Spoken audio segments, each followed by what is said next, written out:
For years, if you were looking to buy a near-perfect German luxury sports sedan, you were looking at a BMW 3 Series. The 3 Series has sat at the very top of the sports sedan hierarchy for years, and as an enthusiast, we've been waiting a long time for BMW to introduce an electric version because, as you guys know, the industry is moving toward all-electric vehicles. Well, for 2022, that vehicle has finally arrived in the form of the i4. Now, BMW is launching the i4 with either a single or dual electric motors. This particular one here is the i4 M50. It's the first electric vehicle that actually wears the BMW M Performance badge, and with up to 536 horsepower under the hood, this should offer performance that rivals the Tesla Model 3. So as you can see, this week I'm testing this mineral white metallic model, and the big question I went answered is the new 2022 BMW i4 M50 the near perfect all-electric German sports sedan? That's what we're here to find out.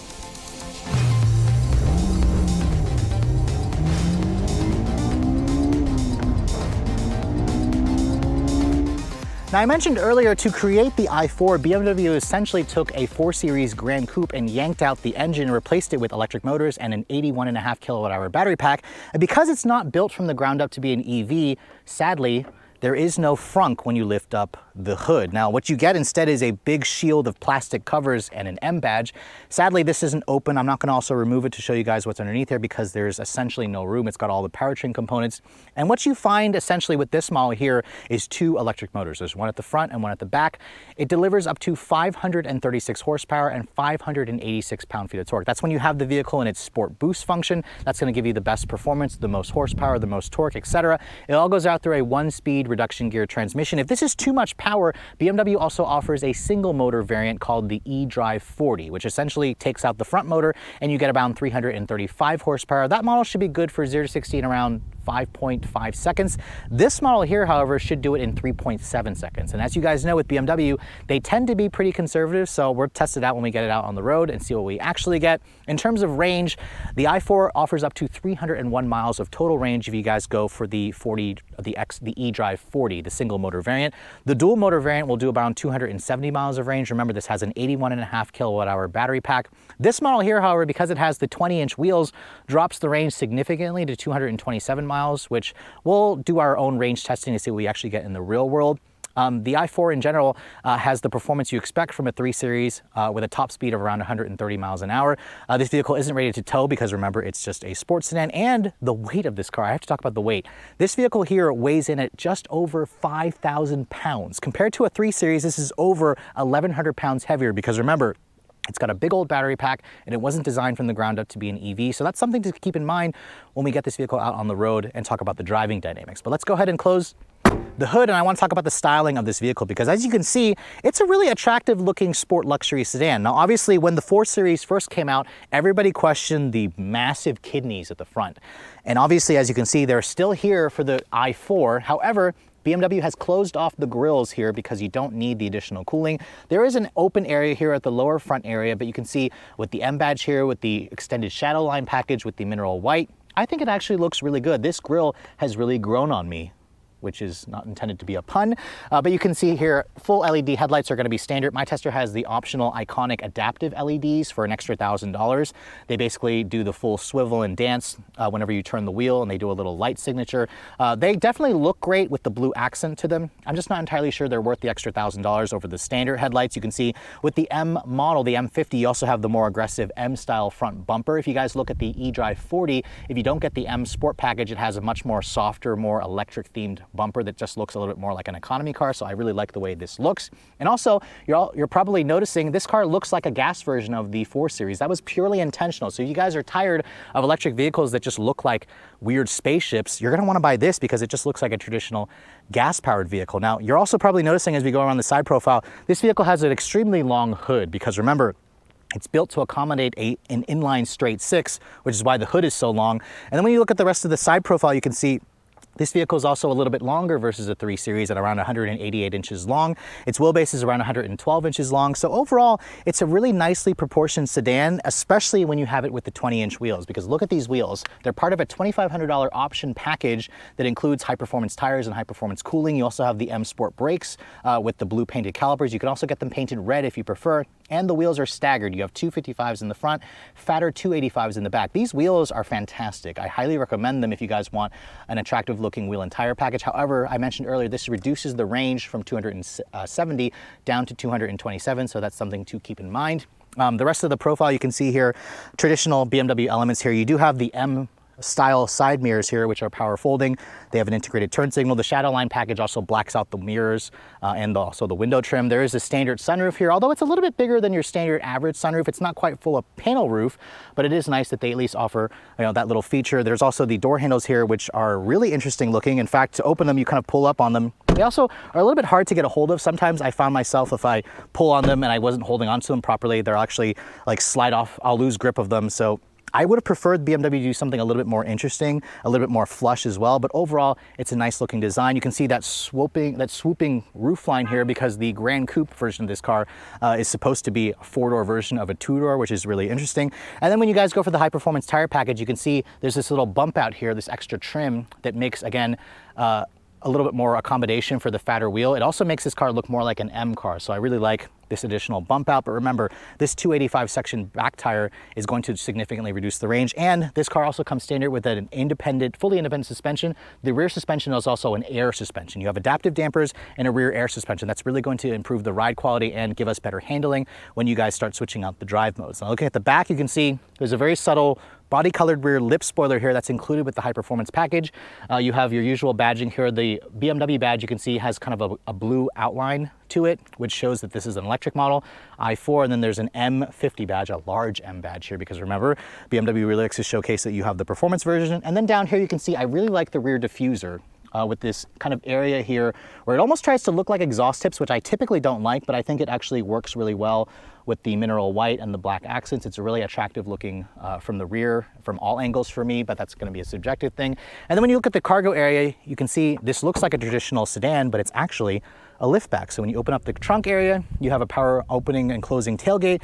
And then BMW says you get around 10 cubic feet of space, which seems kind of conservative. I mean, this is pretty usable to me. Obviously, it's not gonna be like an SUV where you can pack stuff to the roof because it's of that sloping roof line. But you can see it does come with a mobile charger. It also comes with the ability to kind of swap it out to a level 2, a NEMA 1450 plug. And then if you look underneath here, there is a little bit of storage underneath here, although the subwoofer for the Harman Kardon stereo does take up a little bit of room. And then if you want to fold down those seats, BMW didn't give us a number in terms of cargo when the seat is folded, but because it's a hatchback, it does give you a lot more practicality versus just a regular old sedan.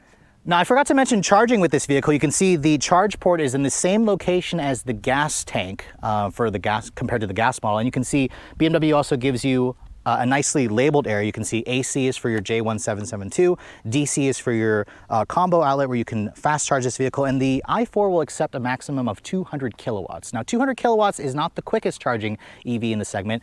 Most are around 150, so it is a little bit faster, but the fastest ones are gonna charge it up to 350 kilowatts, which means if you're trying to go from 10 to 80% in this car, it's gonna take roughly 30 to 40 minutes, which isn't bad, but remember, if you look at something like the Hyundai Ioniq 5, Kia EV6, or Porsche Taycan, that'll do it in around 20 minutes. So it is a little bit slower, but I think it's gonna be quick enough. As I mentioned earlier, this vehicle here will go a maximum of 227 miles on a full charge. And if you guys are gonna use the level 2 charger, it's got an onboard 11 kilowatt hour charger. So you can basically charge this vehicle on a level 2 from 0 to empty in roughly 8 to 10 hours. So the outside of the new BMW i4 may not look all that different from the internal combustion version, but once you get into the interior, you're gonna notice one big thing. First of all, when I get in and shut the door has a nice solid sounding thunk. Remember, this is built off of the cluster architecture that it shares with the 3 and the 4 Series. And the big thing you're gonna notice is the new iDrive 8. This is their newest infotainment system. You can see it's got a curved display here. You have 2 displays, a 12.3-inch display here and a 14.5-inch display here running their new iDrive 8. It includes wireless Apple CarPlay, Android Auto, and over-the-air updates. You can see the vehicle itself, the screen looks fantastic. And then the key fob for the car, you can see here's the traditional BMW key fob. It doesn't actually show any indication that this is the electric model. You can also use the BMW key here where it's kind of like a digital key card where you can kind of use it like a credit card where you can just give this to somebody as a digital key. It can lock and unlock the car and start the vehicle. And I believe BMW also offers a phone as a key, and you can also use their app as well. But getting in, starting it up, you can see the start stop button is right here. It's blue now to show that this is the electric model along with the shifter. Push that, you can hear the vehicle comes to life. It's got a new chime, obviously. This is the new iDrive 8. BMW actually worked with Hans Zimmer, which is who's a famous music composer, to kind of help with the iconic sounds in this car, which we'll talk about later on during the driving scene. Now, in terms of the interior materials, let me first talk about the door panel here. You can see this is a soft touch injection molded plastic. There's some nice aluminum trim, very nice LED lighting in this cabin, along with the typical BMW window controls here. They feel high quality and tactile. The seats for the driver's side include a 14-way power adjustment with 2-person memory. The seats themselves also have a manual thigh support. And this one here has the upgraded oyster or light oyster leather. This is the premium leather. It's not the fake leather that you find the Sensitech in some other BMWs. So this is a nice $1,500 upcharge, but I will say the seats could be a little bit softer. They offer a nice bolstering extension. You can adjust this, but I just couldn't find myself getting super comfortable in the seats. The seats themselves are heated, but if you want ventilated seats, you have to go for a black leather, and it's an extra charge. I think at this price, BMW should just throw that in as part of a premium package, but that's typical BMW. They make you pay extra for a lot of things. The steering wheel, you can see, is surprisingly manual tilt and telescoping. It's a nice steering wheel, however. You have the M badge here with the tricolor M stitching. It's got a fat rim, which is really nice.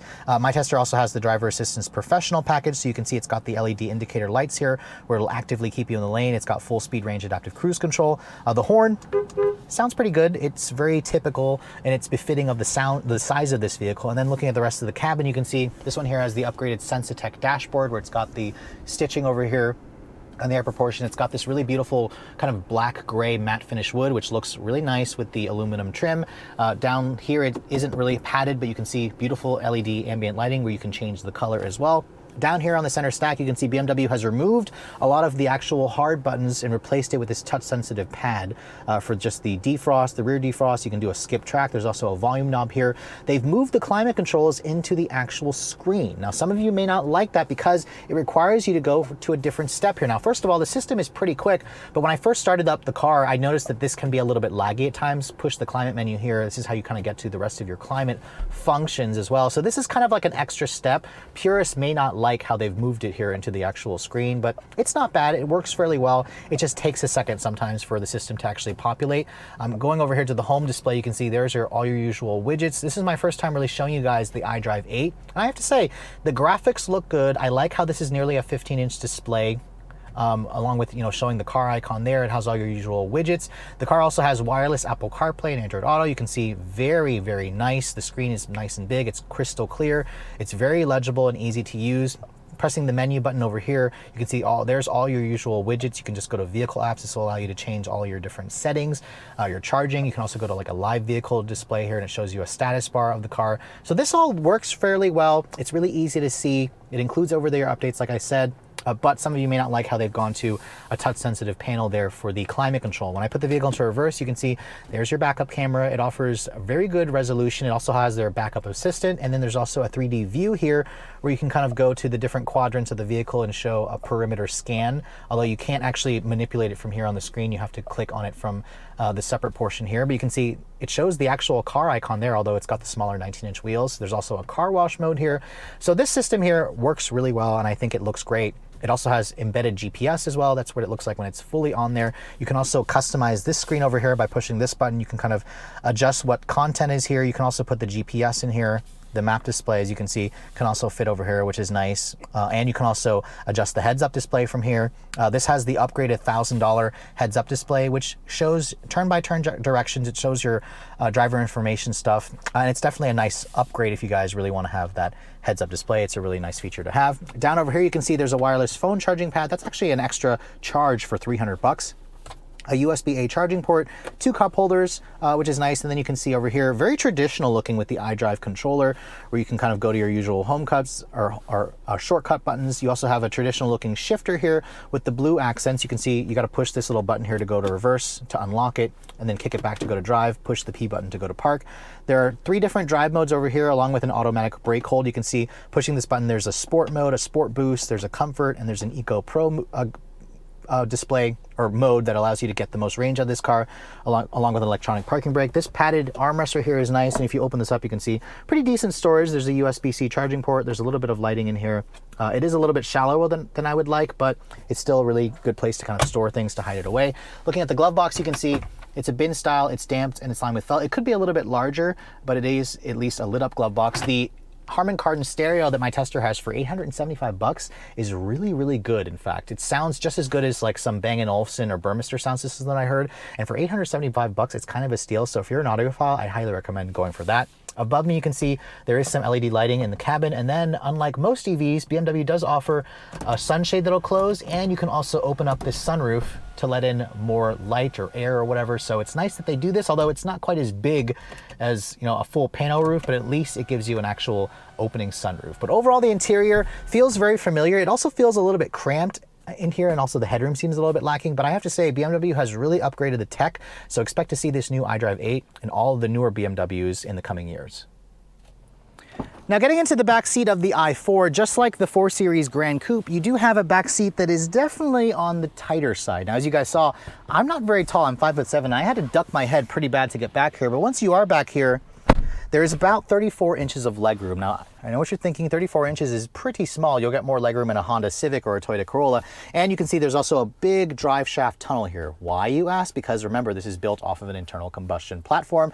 So if you need to put 3 people across, it's gonna be compromised. At least there's still rear seat air vents, which is nice. You have 2 USB-C charging ports. You have your own rear seat climate control back here, but no heated back seats. I would have liked to see that, especially at the price tag. There are 2 storage nets back here, which is nice. Materials are also soft touch plastic. There's still that beautiful leather along the armrest pad over here, which is nice. No rear retractable sunshades, which would have also been a nice touch. And then if you fold this down, there's an armrest here. It has the usual floppy BMW cup holders here, but at least it does give you that. Above me, you can see headroom once I'm sitting back here is okay, except when I sit back, look at that, my head literally hits the roof, and I'm short. So if you guys are over 6 foot, you're not going to be very comfortable back here. At least there is LED lighting, but overall, this definitely makes me feel like I'm sitting in more like a coupe style vehicle, but at least it does come with the extra doors back here, so it is slightly more practical than a traditional 2-door. So when BMW first announced the i4, I was really excited for this car because I kind of view it as the first true competitor to the Tesla Model 3. I mean, yes, the Polestar 2 technically could be viewed as a competitor as well, but BMW is really the benchmark that always knows how to build that perfect gasoline sports sedan. So now that they've basically taken the 4 Series Gran Coupe and plucked out the gas engine and fuel tank, replaced it with electric motor, this model here is the M50, which means it's the first M-ified version of an electric car. It's their first ever real attempt, although it's kind of based off of a gas car. And for those of you who want something that's more traditional looking, that doesn't look like a weird futuristic electric car, this is going to be for you. My first impressions with this car are quite positive. It feels just as nice as the last 4 Series Gran Coupe that I drove. And this model here has 536 horsepower. So even though it's not a full-on like electric M3, it's got more horsepower and torque than the M3. So that makes the car really interesting. And BMW says 0 to 60 in 3.7 seconds. So let's go ahead and see what we actually get in our testing. The car has a full charge right now. I have it in Sport Boost. So we're gonna try the launch control, which is just like a gas car. Foot hard on the brake, floor it. Oh, my God, the G's are strong. Oh. 3.42 seconds. Wow, 3.42 is very impressive. This makes it about a half a second quicker versus something like a Genesis GV70, for example, or a Mustang Mach-E GT Performance. Although those are technically SUVs, this feels like the last Model 3 Performance that I drove. If I remember correctly, I tested one earlier this year that belonged to a good friend of mine, and that did it in about 3.2 seconds. So this is basically a smidge slower, but you wouldn't really notice it from behind the wheel because this car is so freaking fast. But let's go ahead and see one more time what it's like. I'm actually not gonna launch it this time. I'm just gonna floor it. Well, actually, no, I'm gonna launch it this time and see if we can get something similar. God, so powerful, the torque. 3.56 there. Now that is going slightly uphill, so we'll go ahead and we'll take the 3.4 number. That is still very impressive. And the cool thing about this car is, even though it wasn't designed to be an electric vehicle from the start, it feels really well engineered. I mean, BMW really took their time with the powertrain of this vehicle. It has a very unique electric motor setup where it doesn't use any precious rare earth metals, because instead of a permanent magnet motor, it uses coils to basically produce a magnetic field and it's the first automotive application of such technology. And basically, it gives BMW an extra knob to tune in terms of performance engineers. So basically, every time I go on the throttle here, it's just like so fast. That instant torque is violent. It feels way stronger than any other EV I've tested. And also the sound. Remember, BMW went to Hans Zimmer to help create the sound of this car. It's a fake sound, but you know what? I kind of like it. You can turn it off if the sound isn't for you. But I think it adds to the drama of this car. And it basically feels just as good in terms of handling in the corners as the last gas-powered version of this car. Now, you do feel the additional weight. This car is significantly heavier, about 1,200 pounds heavier than the last BMW M3 that I tested.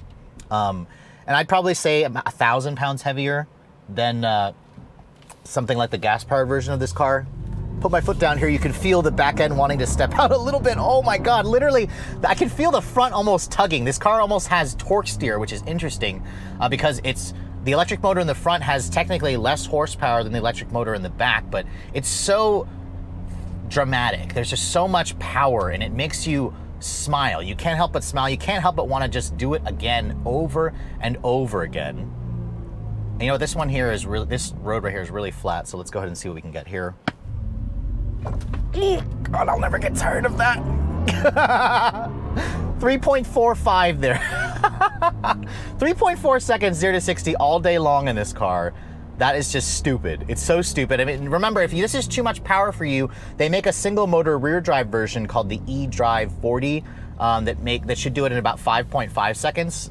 I'd say it's probably closer to 5, but you literally have to hold on to the wheel because it just wants to get squirmy on you, which it's not super, like, it's not scary, it's just comical. It adds to the whole drama. There's actually some visceral excitement for this car, which is interesting because you don't typically get that with an EV. Even when you're letting off the brake pedal or letting off the throttle, the regen braking still creates that fake noise. It adds to the drama that you're using the one pedal drive, which is nice. The visibility in this car is also good. The one thing I also will say, the seats, these are the same seats that you find in the gas-powered model. They hold you in place nicely, but I kind of found that the back cushion, it wasn't really the most comfortable for me, so make sure you try the seats out for yourself. I kind of just found myself squirming. I also am pissed off at the fact that this car doesn't have ventilated seats. It's an extra charge, but you cannot get it with this oyster light color interior. It's only available with a black interior, which is kind of annoying. But just kind of cruising along here, the ride quality in the i4 is just incredible. You put it into comfort here. The sound kind of gets quieter. The adaptive dampers get a little bit softer. This rides better than most of the other mainstream EVs that I've tested. And it also gets very quiet in here. So it reminds you again that this is a BMW. You expect it to be on another level, and it certainly feels that way in terms of speed, in terms of refinement, in terms of handling. The steering, I will say, is very numb and devoid of feel, which is kind of what I've expected from a lot of modern BMWs with their electric drivetrains or their electric powertrain or electric power steering assist. But other than that, I basically feel like I'm driving a regular 3 Series here, or a regular 4 Series, except for the instant torque when you put your foot down. Oh, that's hilarious. Now, the regen does offer a full one-pedal driving capability. Like right now, it's stopping pretty good. I don't even have to use the brake. It also has an adaptive function where it will activate the regen braking if it sees there's a car in front of you, but when there's no car in front of you, it won't actually do that.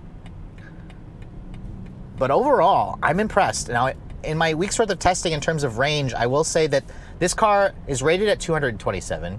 I was having it show up to 275 on a full charge with the air conditioning off in Eco Pro mode. When you turn on the AC and you put it in sport mode, it drops the range to 240. In the real world, I was seeing around 245 to 250 miles of range, depending on driving conditions. If you drive more in the city, it's going to get slightly better range. So the EPA's numbers are conservative. That doesn't surprise me, along with BMW's 0 to 60 time. So you will get in the real world around 250 miles of range for those of you who drive even more economically than I do, which is honestly plenty of range. I think it's going to be good enough for most people. So overall, yes, I like this car a lot. It feels like the first true competitor to a Tesla Model 3 performance, but it's a BMW. It has the build quality, it has the luxury you expect, it has amazing technology, it has amazing speed, it has the visceral excitement, and It gets me really excited for the electric future, and it gets me excited to drive the other electric models that BMW has coming in the rest of their lineup. So although this generation of 3 Series and 4 Series didn't get off to the best start, especially with the 4 Series coupe, the styling of the vehicle just didn't sit well with a lot of people, I have to say the 4 Series Grand Coupe is probably my favorite, and I love that BMW started with that vehicle to create the i4. I love that they didn't use a 3 Series sedan because right now everybody wants a crossover, so making the i4 based off of a hatchback sedan I think was a really smart decision on BMW's part. The performance of this car is just very impressive. As you guys saw, 0 to 60 in 3.4 seconds makes it basically as quick as a Tesla Model 3 Performance. It's faster than all of the other competitors out there besides the Tesla, and with a real-world range around 270 miles, it is significantly better versus the EPA's claim of 227. So I think the wheels obviously are going to make a difference, but it's also going to depend on whether you drive the car in Eco Pro or Sport all the time and how aggressively you drive it. If you're driving in more traffic, obviously your mileage will vary. The interior of this car, I think BMW has finally delivered a much more modern feel. I love the new iDrive 8 infotainment system. I do think the interior feels a little bit snug, especially in the back seat. The front seat also doesn't quite have as much elbow room as I would like, and there's also not as much headroom, but that's kind of the compromise you have to make with a sedan. Sedans have kind of become the new coupe, especially since everybody wants a crossover again. But overall, there are impressive luxury touches in this car, impressive tech, but I do think that it still comes with some of the usual compromises from a BMW. For example, this car here is still missing a feature like ventilated seats. If you want ventilated seats, it's an a la carte option, and you cannot get it with this beige interior. You have to go for a black interior, which I think is annoying that BMW does that. And overall, it's also still a relatively pricey vehicle, although if you're comparing it to a regular 3 Series or 4 Series, it's not that much more expensive. If you guys want to buy the base single motor eDrive 40, this car starts at $55,000. That's before the $7,500 federal tax credit. Now, if you want the M50, the dual motor version, which has a lot more power, this car starts at around $65,900, so $10,000 more. That puts it right in line with a Tesla Model 3, although it is a little bit more expensive versus the base models of those or a Polestar 2. This particular one here that I'm showing you is a lot more expensive because of all the options it has, from the high performance package to the upgraded leather on the inside, to the driver assistance package and destination charge. You're looking at around $78,900. So nearly 80 grand for this car is certainly a lot of money, but remember, that's before the $7,500 federal tax credit. And as you guys saw, it may not handle quite as well as a BMW M3. This car isn't supposed to be an electric M3. What it is supposed to be is a really quick version of the gas variant of this car, but because of the tax credit, it ends up being the same cost, and in a straight line, this will smoke an M3 at a stoplight, maybe not in the corners, but it offers a really good ride quality and just a more comfortable GT feel that I think a lot of you who are looking for a premium, well-made electric luxury sedan are gonna find plenty to like with this car. But with all that said, hope you guys have enjoyed my full overview on the brand new 2022 BMW i4 M50. If you're also looking to see the latest cars I'm testing, be sure to follow me on Instagram at Redline_reviews, like us on Facebook, and as always, guys, please keep subscribing to the Redline Reviews YouTube channel for all the latest reviews. Thank you so much for watching. I'll catch you all in the next video.